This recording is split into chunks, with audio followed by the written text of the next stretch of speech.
Yeah, ojúmọ́ fún gbogbo ẹ̀yin olólùfẹ́ mi ọmọ yín Olúayé.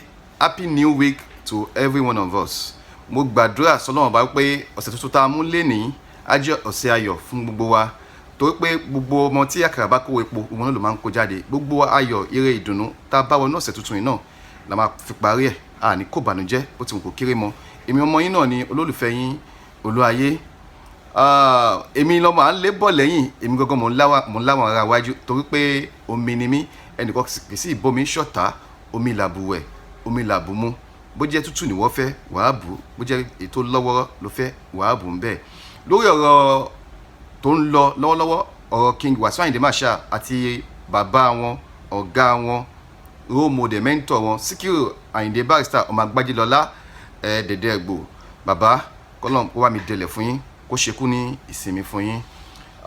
I have seen so many people chasing clouds lórí issue yẹn.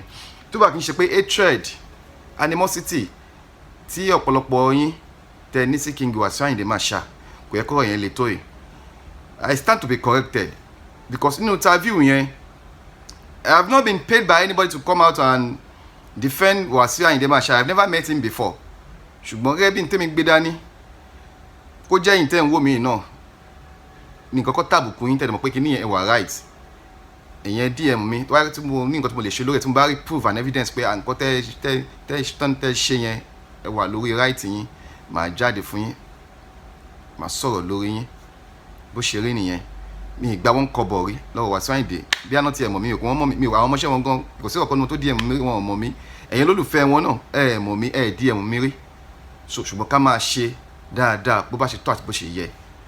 Ká má máa bára wa ní orúkọ jẹ́. Ká má torí pé ká má máa inherit enemy ọ̀rẹ́ wa. Tó pẹ́ ní ìjọ́rẹ́ mi, enemy ọ̀rẹ́ mi yẹn màá wá inherit ẹ̀. Tí mi mọ̀ bóyá ẹni yẹn ló padà ṣe mí ní oore lọ́la. So nínú interview yẹn kó mo sọ pé àwọn èèyàn ń chase clout ni pé nínú interview yẹn mi ò pé nǹkan kan tó wà tó tún jọ Ọlọ́run lọ o. Mi ò pé nǹkan kan wà tó tún jọ Ọlọ́run lọ. Even though bí K1 ṣe pé Barrister ní Ọlọ́run yẹn pé Ọlọ́run àwọn ni bó ṣe pè wọ́n ní tábà àwọn tó ní mímọ̀ nínú ẹ̀sìn wọ́n á ní pé K1 gan ò correct because ó tún tàpá sí òfin Ọlọ́run fúnra a gbọ́dọ̀ fi èèyàn wé Ọlọ́run.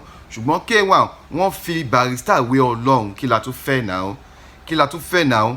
K1 ní Barrister, Síkírù Ayinde Barrister wọ́n ní role model àwọn ni, wọ́n ní mentor àwọn ni, wọ́n ní Barrister pọ̀ nínú ayé. K1 ní Barrister wọ́n pọ̀ nínú ayé. Fẹ́yìntì bá farabalẹ̀ wo interview because mo pé most people tó pè mí tó DM mi wọn ò wo interview yẹn lómi àkọ́rọ̀ ní òun wo 1 minute níbẹ̀ wọ́n ti mọ̀ nǹkan tó fẹ́ sọ bẹ́ẹ̀. No na báwo ṣe máa wo 1 minute interview 2 hours tó bá lọ ti mọ̀ nǹkan tó fẹ́ sọ bẹ́ẹ̀. Ọ̀pọ̀lọpọ̀ yín tẹ̀ ń jáde fún K1 yẹn ẹni K1 wọ́n ṣe mistake kékeré kan kò yẹ kó sọ pé àwọn olókọ́ṣẹ́ wọn lọ́dọ̀ Barrister. K1 ti discover talent wọn. Wọ́n dẹ̀rí Barrister bí ẹni tó ti wà níwájú tó ti mọ̀ ń pa kinní yẹn tó ọ̀rọ̀ orin yẹn tó yé wọn yékéyéké. Wọ́n dẹ̀rí Barrister bí ẹni táwọn lè kẹ́kọ̀ọ́ lọ́wọ́ ẹ̀. N tó fi lè mú K1 tó fi ní àwọn ti gba Barrister gẹ́gẹ́ bí role model mentor Ọlọ́run àwọn yẹn ni. Ọlọ́run ló máa ń wọ ọmọ kékeré láti ibi tó ti ń rá lágbà tó ti bí tó ti ń rá kúrò títọ́ ọmọ máa fi dàgbà tá fi níṣẹ́ lọ́wọ́ tó náà fi lẹ́bi tiẹ̀. So K1 ti classify, wọ́n ti categorize, wọ́n ti qualify Barrister gẹ́gẹ́ bí Ọlọ́run àwọn pé Barrister ló wọ àwọn láti kékeré títí táwọn fi dàgbà táwọn fi tójú bọ́ táwọn tún fi dọ̀gá ní táwọn máa jẹ Barrister ló mú lé àwọn lọ́wọ́ náà. Ṣùgbọ́n Ọlọ́run ló ń ṣe nǹkan tí mo sọ yẹn ní téèyàn máa jẹ ní tó máa jẹ Ọlọ́run ló ń ṣe fún yàn. Ẹ má bínú, ẹ jẹ́ ká fi làákàyè gbé. Mo pẹ́ ìtẹ́ ìwé mi ní làákàyè jù mí lọ mi mọ́ rárá. So ẹ bá mi fi làákàyè gbé ọ̀rọ̀ yẹn. Ṣọ́ mi ti yẹn bẹ́ yẹn. So K1 ẹ jẹ́ ká gbàgbé issue yẹn. Wọ́n tó ti lè sọ pé Ọlọ́run àwọn ni Barrister pọ̀ nù ayé rómìnira àwọn ni mentor àwọn ni kí ló tún kù tẹ̀ tún wá. Ẹ jẹ́ ká fi ọ̀tẹ̀ sílẹ̀. Tọ̀tún wá ń jáde ẹ̀ ń drag K1 tòsí náà ń jáde ẹ̀ ń drag K1 wá pawọ́pọ̀ wá ń drag K1 kí lẹ fẹ́ gbà ń bẹ́ẹ̀. Kí lẹ fẹ́ gbà ń bẹ́ẹ̀? Kò sí kò tẹ fẹ́ gbà ń bẹ́ẹ̀. Ìbàjẹ́ ènìyàn kò ní dáṣẹ́ Olúwa dúró. K1 tẹ́ ń sọ yìí the most celebrated FUJI musician tó wà alive. K1 the ultimate ní lọ́wọ́lọ́wọ́ àbá ẹ̀ má ìka tọ̀ra wa jẹ. Ẹ má ìka tọ̀ra wa jẹ. Síkírù Ayinde Barrister K1 gbà fún wọn. Nígbà tó máa gbé òkú Barrister dé àwọn ọmọ K1 fún àwọn ọmọ Barrister wọ́n ní kí bọ̀dá àwọn kó lọ tẹ́wọ́ gba òkú bàbá àwọn because wọ́n rí pé K1 gbà fún wọn. Tí ó bá rí bẹ́ẹ̀ wọ́n máa lé K1 tí wọ́n náà fẹ́ rí bẹ́ẹ̀ wọ́n rí bẹ́ẹ̀ now and K1 gave Síkírù Ayinde Barrister a befitting burial. Yeah. So ẹ jọ̀ọ́ kò wọ́pọ̀ ó rí ẹ̀kẹ́ tó rí olórin tó máa sọ pé òun lọ sẹ́yìn ẹni báyìí lọ kọ́ṣẹ́ orin.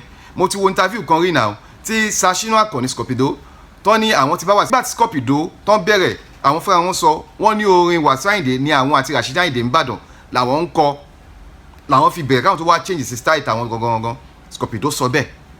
Rasheed Ayinde gbọ́dọ̀ lájú mọ̀ pé style Wasiu Ayinde non kọ́ gbàtọ̀ bẹ̀rẹ̀ even though up to today wọ́n ṣì ń lo díẹ̀ inú ẹ̀. He has never said àwọn lọ kọ́ṣẹ́ orin lẹ́yìn Wasiu Ayinde now. Wasiu Ayinde ò bá wọn jà tí Wasiu Ayinde bá rí wọn lé náà lọ́mọ mi Rasheed Ayinde. Ṣọ́ mi ti rọ abẹ́ yẹn ẹ wo kí lórúkọ ẹ̀ Ty Currency bó ṣe lu style Paso tó kò lè láyé láti sọ fún ipò lọ kọ́ṣẹ́ orin lọ́dọ̀ Pasuma. Muri tó ń délé láyé sọ fún ipò lọ kọ́ṣẹ́ orin lọ́dọ̀ Saheed Òṣùpá alọ́gá òun ni so bó ṣe rí nìyẹn ẹ mẹ́ ká misconstruct ọ̀rọ̀ yẹn ẹ jẹ́ ká wà plain orúkọ mi ò tí yí padà I still remain the same Olúayé olólùfẹ́ yín ẹ ṣé mo dúpẹ́ àtúmọ̀ ríra.